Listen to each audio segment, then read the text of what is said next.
peuple de Dieu. Moi, c'est le frère Meshak Mutonji. Je suis accompagné de la sœur Julienne Osongo.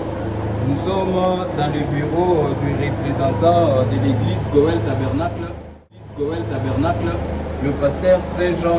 Nous sommes venus lui voir concernant cet événement qu'il organise, la campagne d'évangélisation prévue ce 20 décembre au 20. Pasteur, bonjour. Bonjour, frère Meshak. Papa, dites-nous comment vous organisez l'événement. Merci beaucoup, mon fils. Je suis tellement très joyeux de vous recevoir avec ma fille Julienne. Venez me passer comment l'événement ça s'organise. Ici, nous organisons une grande campagne d'évangélisation qui commence ce vendredi le 20 décembre jusqu'au dimanche le 22 décembre. Ça va se passer le vendredi à partir de 15h jusqu'à 20h. Et puis le samedi de 15h à 20h. Et le dimanche, ça va commencer de 15h jusqu'à 20h tous les 3 jours.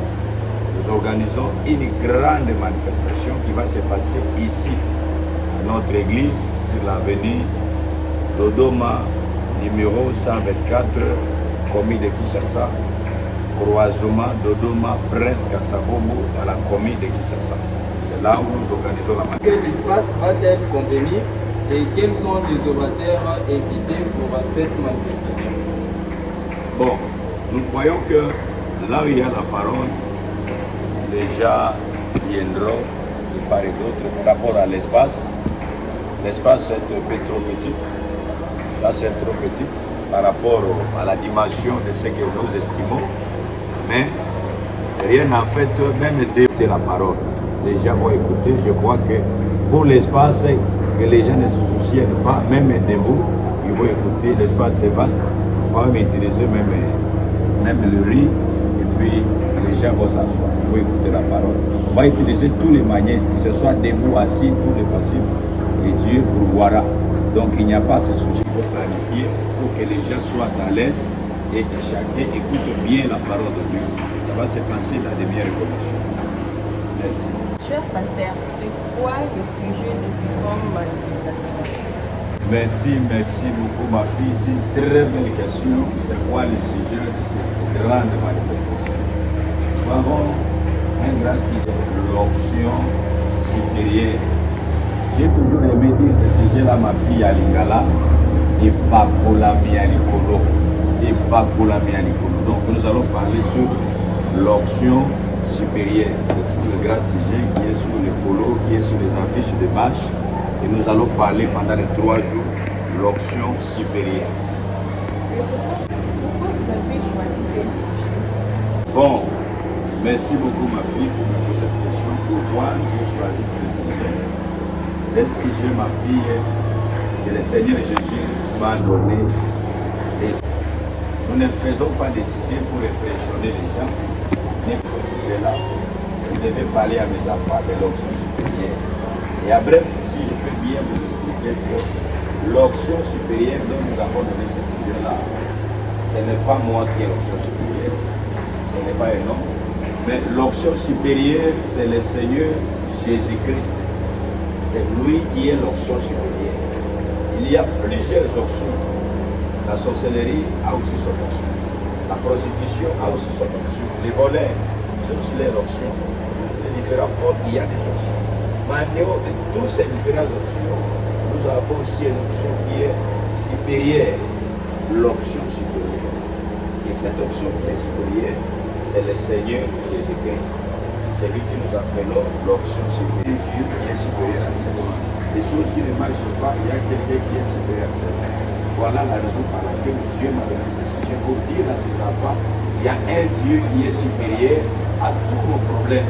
Et nous l'avons dénommé l'onction supérieure. Voilà un peu par rapport à la réponse à cette question, ma fille. Vous avez envie, le mois d'août, vous avez organisé une campagne dont vous-même vous n'avez pas prêché.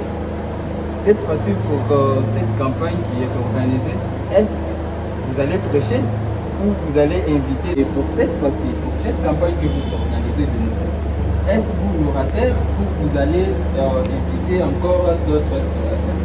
Une très belle question. La fois passée, j'ai organisé la campagne. Oui, on avait organisé une grande campagne au niveau de la maison commune de Kinshasa.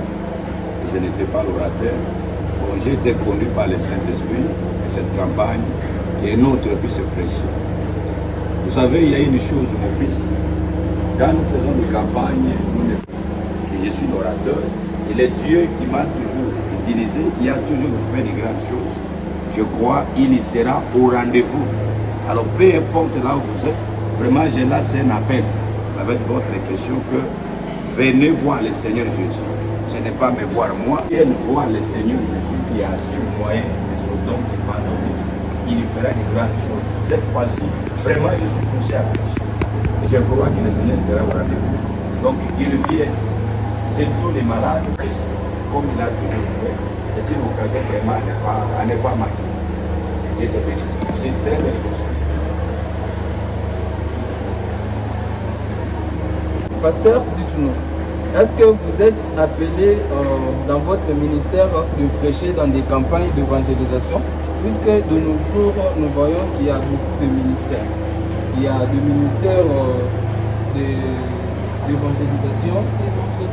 De prophètes, des enseignants. Maintenant, est-ce que vous êtes appelés à prêcher dans les campagnes? Vraiment, c'est ça même mon ministère. Mon ministère, je suis là pour chercher une âme. Et je crois que tout ministre est appelé de chercher des âmes dans les campagnes. Parce que même si on est pasteur, je deviendrai pasteur assis au bureau comme je suis assis comme ça. Tout ministre est appelé à aller chercher des âmes. Et mon ministère en particulier, c'est pour ça. C'est pour ça. Donc, je suis vraiment fait pour les âmes, pour les campagnes. Je peux dire que s'il y a un pasteur qui fait trop de bruit, trop de campagnes dans la vie depuis les derniers, non, les premiers ou les deuxièmes. Donc, personne ne peut pas m'écarter à ça. Et moi, personnellement, si je ne fais pas de campagne, je ne me sens pas à l'aise. C'est que 285, ce sont des croyants qui sont sauvés par la campagne. Peut-être 5 et 10, peut-être ils sont venus, peut-être, je ne sais pas, mais 80% ce sont des brebis qui sont baptisés par des campagnes d'évangélisation. Donc au ministère, d'ailleurs c'est ça mon travail pour la campagne d'évangélisation. Et d'ailleurs je profite pour dire à tous les hommes de Dieu que vous devez faire des campagnes dans vos églises. Vous devez évangéliser. Frère Branham dit que la mission principale de l'église, construire des églises, ce n'est pas d'aller construire des écoles, mais la mission principale de l'église, c'est d'aller pour chercher des âmes perdues. Donc je lance aussi un appel. Seigneur Jésus, viens. Faites quelque chose, les hommes de Dieu, ne croisez pas les bras. Le monde est rempli des affaires de Dieu, que chacun évangélise. Faites quelque chose, même par micro, même par campagne. Est-ce qu'il y aura des invités qui seront pendant cette... Les affiches, il y a une autre soeur là, André Nicolas invité. Il y en a d'autres aussi qui sont là, malgré nous ne sommes même pas dans les affiches. C'est une grande fête que nous devons célébrer ensemble.